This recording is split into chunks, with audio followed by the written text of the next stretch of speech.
Welcome back students in continuation with the online class series of Biology class 12 chapter number 2.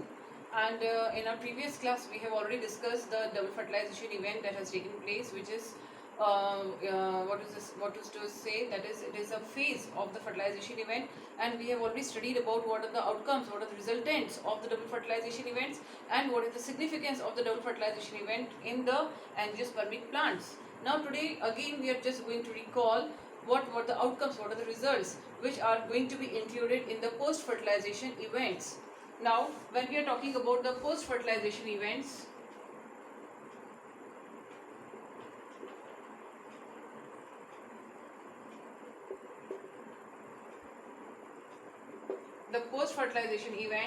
it includes embryogenesis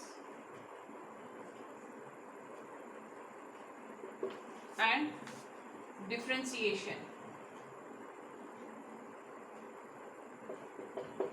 When we are talking about embryogenesis, embryogenesis again comes from the two words, that is embryo. Embryo word comes from the word embryo, which is resultant of the zygote, and genesis means the formation.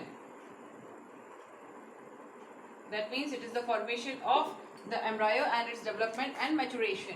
And when we are talking about the differentiation phase, it includes the development of the various types of the tissues, the various types of the cells, the various types of the organ structures that are going to be a part of the embryo and further the plantlet. So again, when we are talking about all these things, how these things occur and what are the various steps under which both these procedures occur, or under what the post fertilization events occur, let us recall once again the double fertilization event that took place yesterday.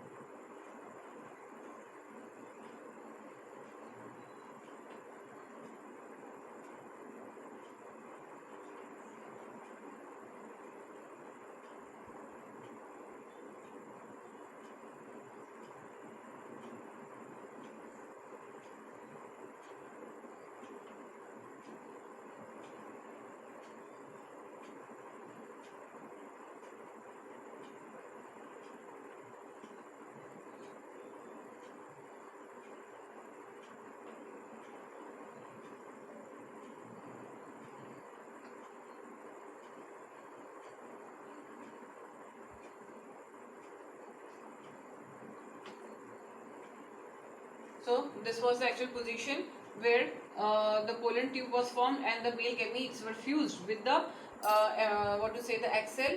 Here, when the fusion of the male gamete with the egg cell took place, that event was said to be the first fertilization event, and it resulted into the zygote.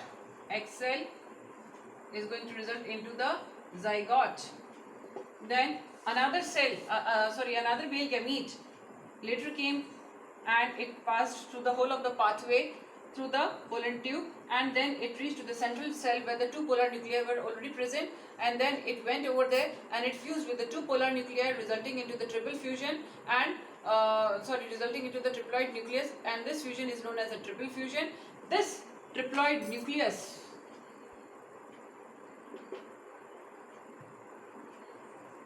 it is going to form the endosperm.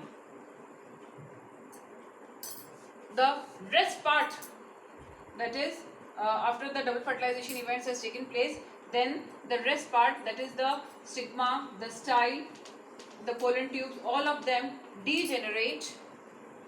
They dry up and degenerate, and later on what happens, the fruit formation takes place, that is the ovary forms the fruit wall, then this ovule, it is going to form the seed accordingly. So this is how the various steps they are going to take place. Now when we are talking about that, we are going to first talk about the formation of the endosperm.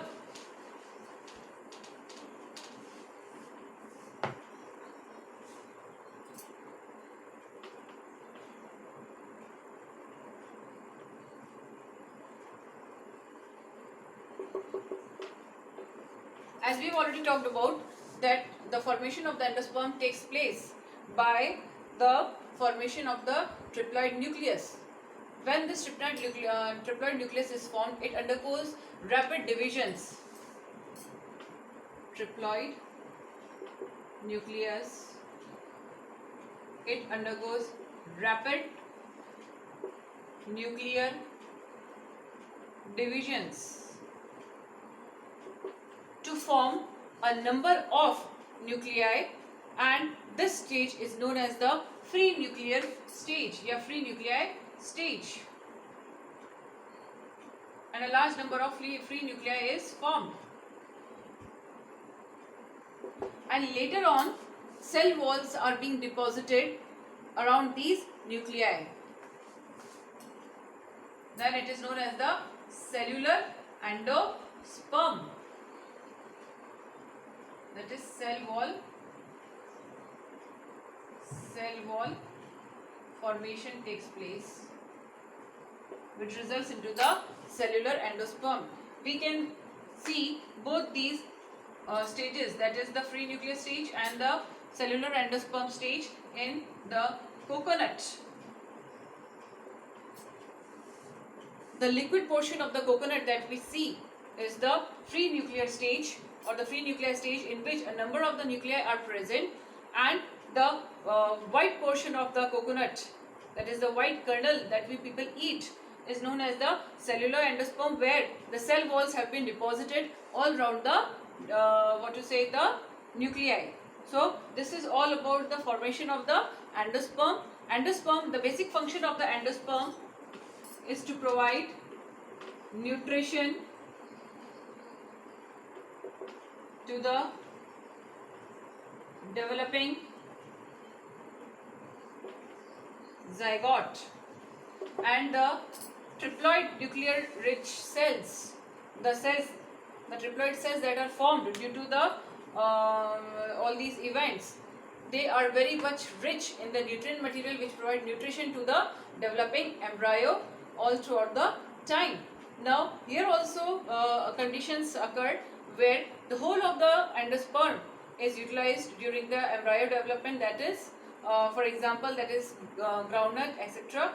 And in certain of the species, some of the endosperm remains persistent, and it is utilized when the seed germinates, for example the coconut. So this is all about the endosperm formation. Now we are going to talk about zygote formation. How does zygote formation takes place? Again, coming back to the point that in the embryo sac, these are the degenerating antipodal cells. Then this is the embryo which is present, and these are the degenerating synergids. Degenerating antipodals. These are the two degenerating synergids. Then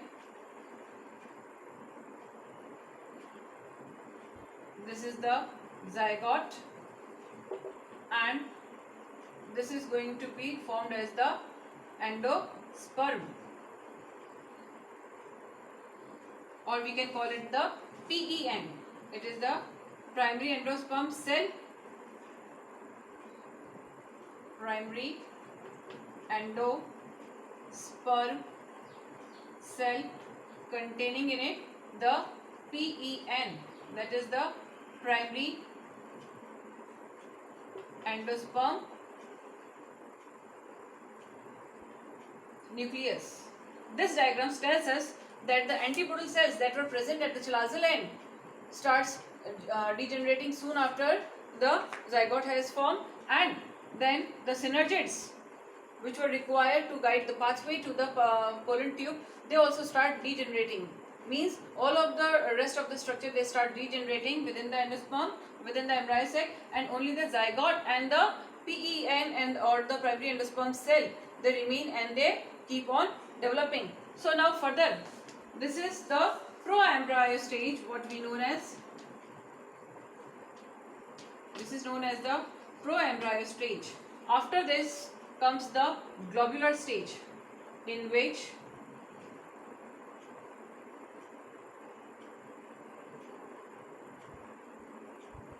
this is the zygote which starts dividing, and after this stage is reached, the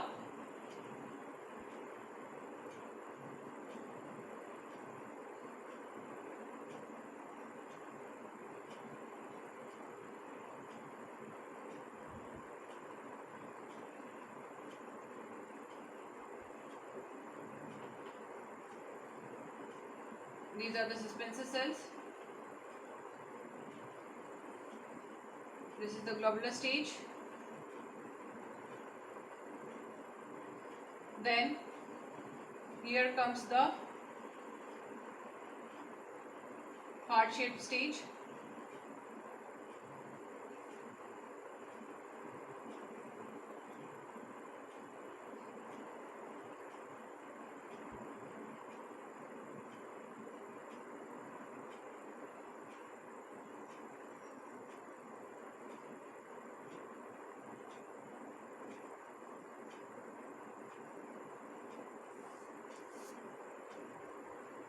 This is the globular stage.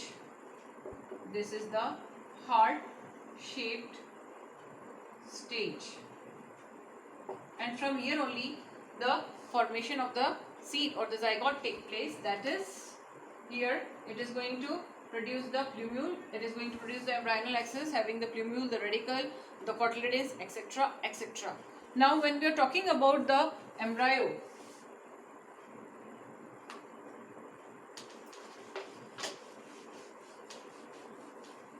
again depending upon the plant species, it can be either of the monocot type or it can be of the dicot type. When we are talking about the dicotyledonous seeds,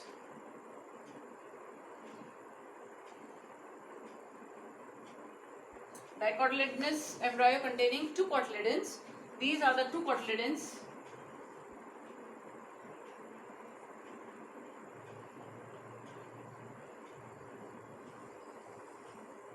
having an embryonal axis. This is the embryonal axis. The region of the embryonal axis that lies just above the cotyledons is known as the epicotyle.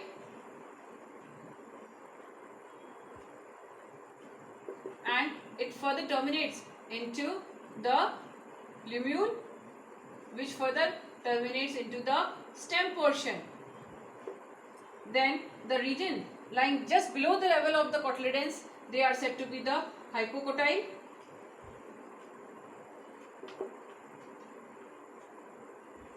Then it is going to terminate into the radicle, which is further going to terminate into the root,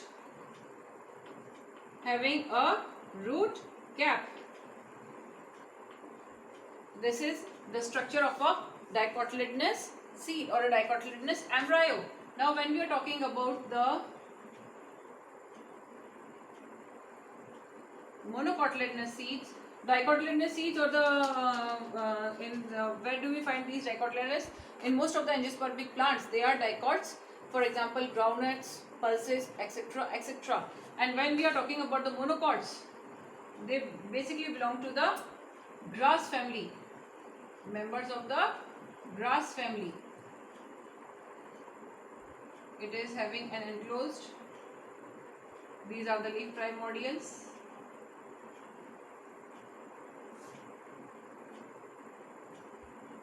So this is the shoot apex,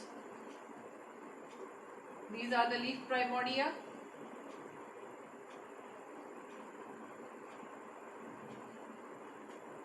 This is the coleorhiza. Then here it is, this is having the root cap and this is the radicle. This is the root cap and here it is covered by coleoptile.